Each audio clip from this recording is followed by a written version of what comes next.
Hello and welcome to Mad About Sports for yet another live stream. And today we're going to be talking about India with South Africa third one day because remember it is 1-1 and it's a series decider. India won the first game and the second game in Port Elizabeth. South Africa came back hard by winning the game by 8 wickets. So it's on level terms right now and it's the decider which is going to be played in Pal today. I have Sai joining me today. Sai, to start out with, you have to admit that this is a very interesting game because it can go either ways. Now, if you look at India's track record in South Africa, especially when it comes to deciders, it hasn't been all great, right? So this is a very interesting game when you look from that perspective. Yeah, I mean, absolutely, because the squad we have is not that much experience, right? This is a young squad, and still they are able to win 120 T20 in the first, and now with the one ODI, right? Yeah. So we can expect, we had expected already that we might win any of them. Maybe not both the white ball series, but at least any one. But hopefully, we will win this one because we are in great touch. If you look in the last ODI, we still had some takeouts from the first innings as well, Yeah. right? Where we Yeah. had Sai Sudarshan, he played extremely well in both the ODIs.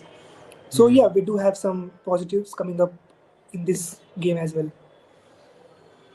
Absolutely. I was just looking at some of the stats as well for today's game. If you look in PAL in the recent past, the average totals haven't been the greatest.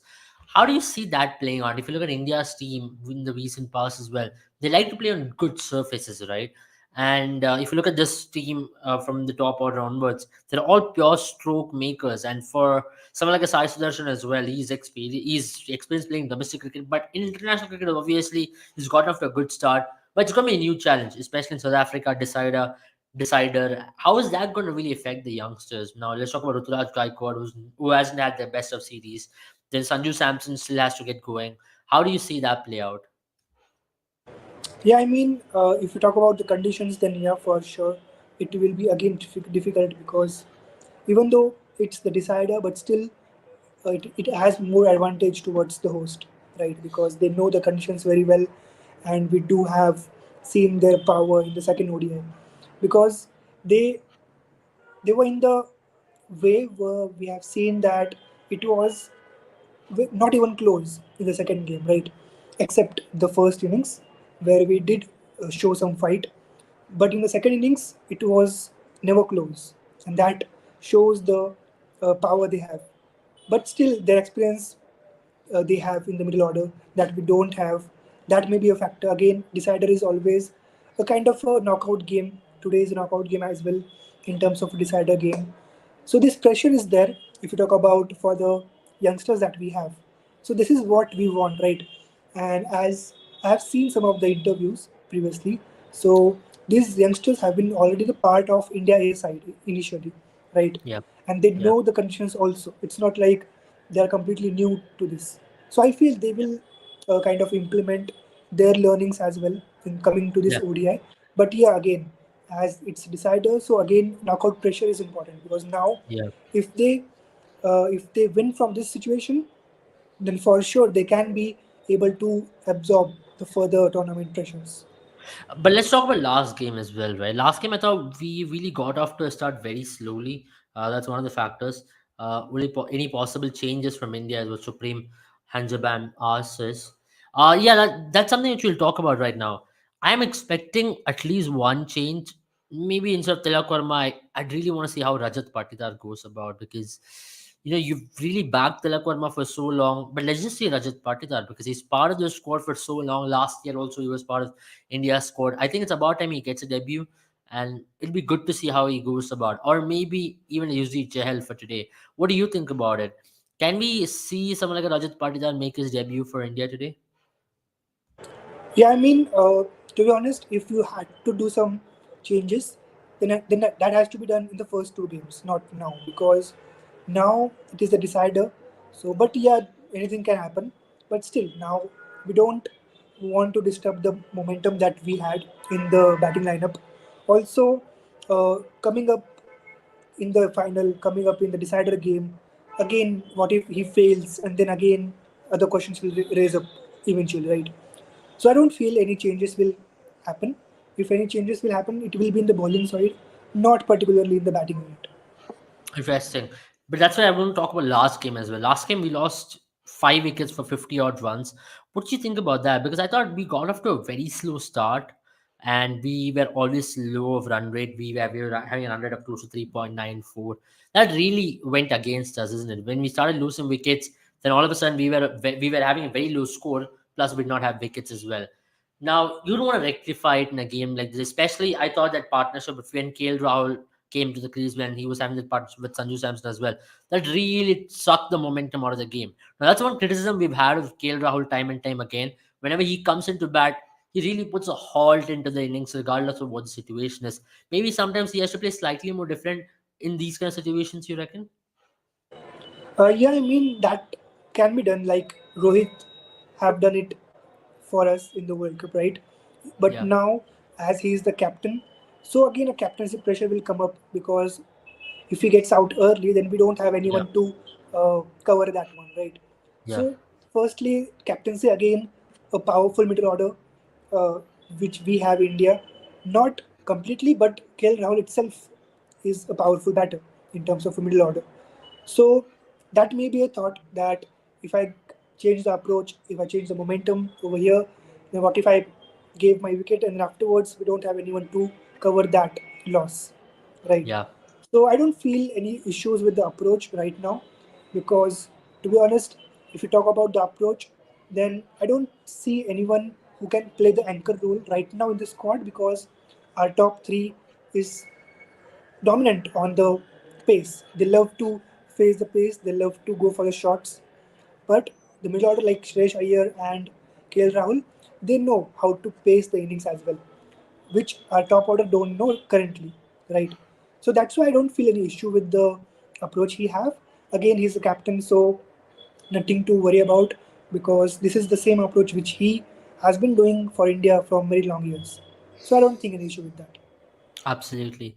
I think that's one of the things which you have to look into as well if you look from a larger perspective as to how do you approach one day cricket. I know we don't have a lot of one day cricket to come about for the next couple of years, but these small factors as to especially when you're low on run rate, how do you really up it? Because that's a mistake we did in the World Cup final, and it's something which I saw we do in the last game as well. Because when we go behind the run rate and we try to up it, you're going to lose wickets, and then all of a sudden a collapse may trigger. You again, that's why India can use Sanju Samson a little more earlier because him coming in at number six is not really helping the cause for himself. But he's not a batter who bats number six, number seven for any team. He bats in top four at max. How where do you think India can use him better? Because I think Rinku Singh can be put up a little higher, or Rinku Singh can be brought down a little lower, and maybe Sanju can be brought in at KL Rahul's position number four and KL Rahul at five. I mean, yeah, if you want to change the approach of the middle order unit, then to be honest, if you expect the same thing, if you expect the change of momentum or change of approach from the same Yeah. lineup we have, then it's not Yeah. going to happen because Okay. I hear somewhat he can shift the momentum very quickly. But KL Rahul is one of the players where he have to take this responsibilities. He love to take the responsibilities in terms of building the innings, in terms of Yeah. taking the game to the end of the phase. So if you want him to change the style, then you have to convey the message that this is the role Yeah. we are giving to you. Like we had given the role to Dinesh Karthik earlier in terms of T20Is, right? He was only given the role to finish the innings for the last five Yeah. overs. That was the role Yeah. given to him. So in such a way, we have to give the role. And if you expect that our old batters will change the momentum suddenly and they will do what is against their natural approach, then it's very difficult at the initial phase. So for that role, I feel it should be with the new players, like you mentioned, Samson for sure, because if the role is given once, then you know that you have the freedom to play in that manner. Currently, our middle order don't have the freedom to express or to go fully without carrying any much. Hmm. I know. I also feel another factor is that maybe you have to slightly tweak the batting order slightly, is what I felt initially. For one reason, especially because the approach needs to be changed, right? But we'll talk about Sai Sudarshan for that matter, because I felt he's had a phenomenal series so far for a debutant to make his India debut in a country like South Africa is never easy. Let's talk about him, how he has really gone about, especially when it comes to him taking on South African bowling. What do you make of him in this series? He's a bright prospect for India going ahead in the future, isn't it? Yeah, I mean, absolutely. Because right now, if you talk about top order, left-handed top order, which we don't have right now. We do have, but not very consistent or not very regular in the side, right? We do have Gaiswal, we do have Ishan Kishan. Apart from that, if you talk about top order, we don't have much options, right? Yeah, After Shikhar Dhawan, this is the player who can take his place completely because he have shown the way to play the first 10 overs and then to shift the gears in the middle overs as well. If you look at the figures, he's been completely dominating the pacers, even the left arm pacer or right arm pacer. But Hmm. with the spinners, he have been struggled a bit because again South African conditions and top quality spinners they have in their squad. So for the spinners, again he have to improve. But yeah, for the pacers, you can see he has been dominating pacers very much because if you talk about the opener, as an opener or as a top order, your job is to dominate the first 10 overs like Yeah. Rohit has given us, and previously Shikhar Dhawan was doing that the same thing for us, right? But right now after him I don't feel any left-hander apart from Jaiswal can do this consistently. So he will be the ideal option to replace Shikhar Dhawan. Yeah, you mentioned about replacing Shikhar Dhawan there, and he looks like a bright prospect because of the fact he's a left-hander. He can play spin well, and he looks solid against pace as well. Now talking about which, let's talk about Ruturaj Gaikwad a little bit as well. Now, two missed opportunities for him. You can. It's about time that he comes good because every missed opportunity, he'd be rated based on that. Because there's a T20 World Cup also coming, but we've often seen Indian selectors mix and match formats. They judge you some other formats form with this particular format. How do you reckon that's going to really affect this T20 form? Because though he might be scoring runs in T20, but sometimes when you don't do well in any international games, they tend to take that particular format, say this player is not in form, and that could really affect a place in the T20 team as well. Yeah, I mean, for white ball, it's all about the current form you have, because and mainly with the IPL, because even though we do have time for the World Cup again, but yeah, we all know after the IPL itself, the last or the final decision will be made, not right now, not with the uh, form you have in the recent series or maybe in the upcoming series in the T20I series, that won't be counted that much as compared to the IPL form you have. So for the white ball, it's all about the IPL to be honest. If you score brilliantly around 500, 600 runs in a season, Yeah, then you will be able to feature in the both the squads, ODI as well as T20Is, right? And this is what is happening from last after COVID. We have seen the same trend has been happening. If you perform well in the IPL, you will be able to get India cap within 1 month or within 2 months, which is the upcoming series. Like we are distributing the cap like nothing, right? We have seen that, but right now it's time to have a look at it.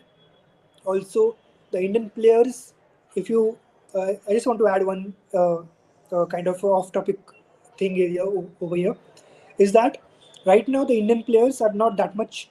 If you talk about the comparison between Indian players and foreign players, especially in the IPL, we have seen the recently we have seen the IPL.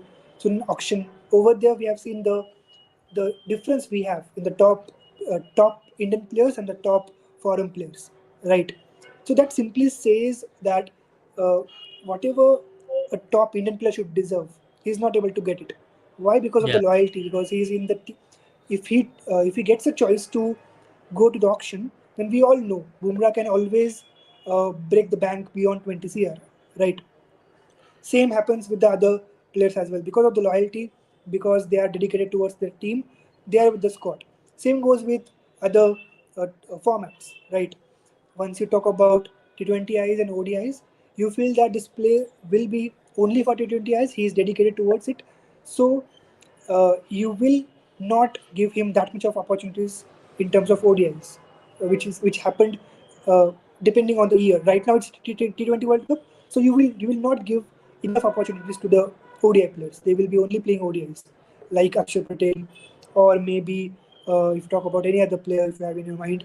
So yeah, Akshay Patel deserves to be in the squad in the T20Is, but now he is not in the scheme of things. Why? Because of the recent form, IPL form, and the T20 form. Now in the next year we have Champions Trophy. Now this place will shift to T20Is, not in the ODIs. So they won't be able to get to feature in the ODIs. They will be playing only T20Is. Yeah, I agree. I mean, that's a good point that you have made, especially when it comes to mix and match of formats and how players look into it. We have another question. We say, according to the pitch stat, pitch is balanced with around 291 runs. Speed takes wickets more than spin. Any possible impact play for today's game? Interesting that point. I think for when you talk about India, I think you can watch out for someone like Avesh Khan, because however he's going to get a lot of bounce out of the wicket. And who do you think as a batter you should watch out for from both the teams? I think Aiden Markram is not a bad shout either.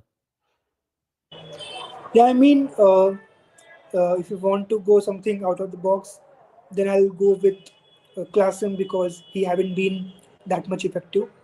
But right now, if you talk about the decider means it's all about the pressure and it's all about the experience you have. Now, when you have Klassen, Miller, and Markram in one side coming into the decider game, you cannot compare them with any of the youngsters, right?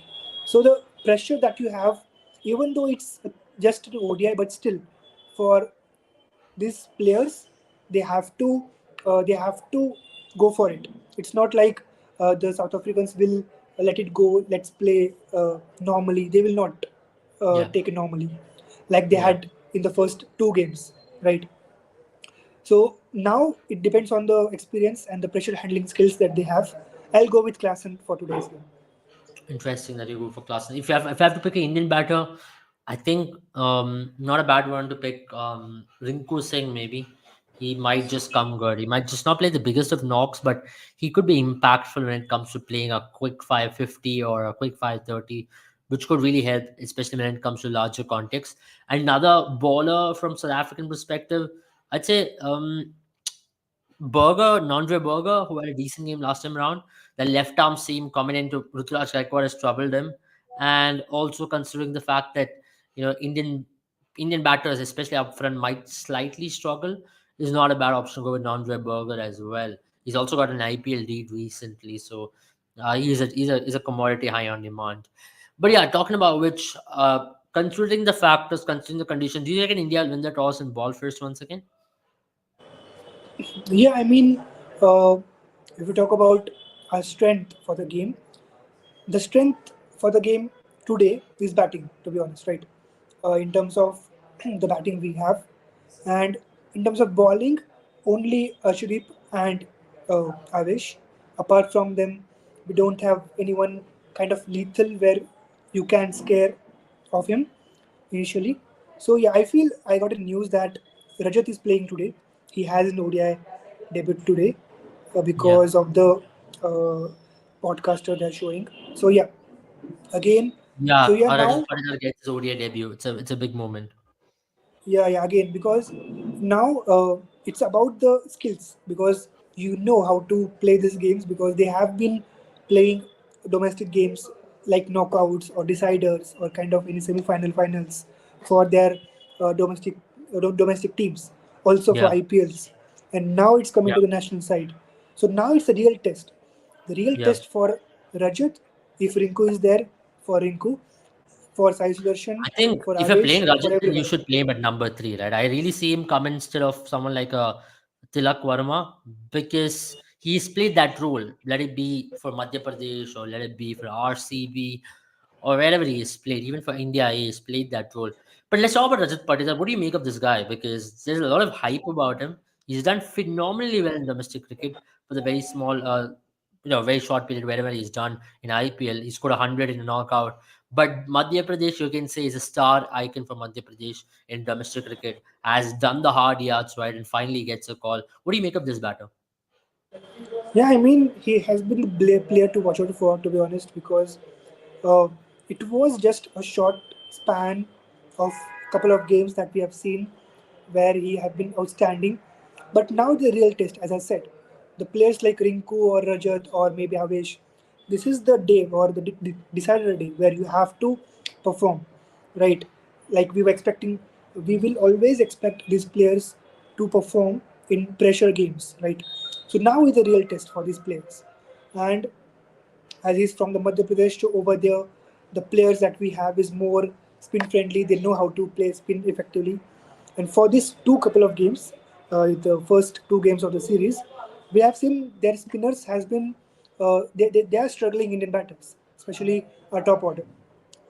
Their pacers are there, but not that much as compared to the spinners they have. So we need someone to play the spinners completely, dominating manner. So for that, I feel Rajat is included to showcase his playing abilities against the spinners and to uh, handle the pressure of the decider. Hmm. But I also feel another interesting factor about when you talk about Rajat Patidar is his growth, right, as a player. You know, I remember once Venkatesh was saying on the podcast that he's one of the best players to watch in India. He's a very good to eye kind of a player, right? I mean, he knows how to, get on top of the ball, some of the cut shots, square of the boundary shots where he plays, and especially straight down the ground. And as you mentioned, he's a phenomenal player of spin. How do you see India's balance being affected today? You see Rajat Bhattacharya at three, or where would you like to ideally see him in this batting order? Right now, if you ask me, uh, right now for this game, it's ideal to play him around top three. But Hmm. maybe because of the toss will decide for sure if it is batting first, then for sure he will be in the top three. But in the chasing point of view, you don't want to take risk by adding him at the top of the order. So I feel depending on the toss, the team will decide. But for chasing, he will come in the middle order. Yeah, I like the way that you mentioned that, especially when it comes to where he might bat, depending on batting first or batting second as well. But I also want to put up another point is maybe getting in a UZCL for today's game. Let's just see how he goes about. He's not played a single game this tour. It's just unfair that you picked him and not played him a single game. Do you want to see him today, or you reckon there won't be any change in the bowling attack? Because UZCL has had decent amount of success in South Africa. If you look in 2018 especially, and he's a bowler who can possibly trouble South African top order as well, considering that his googly is still tough for a lot of South African batters to pick, and he's got the experience of bowling in tougher situations in tougher games.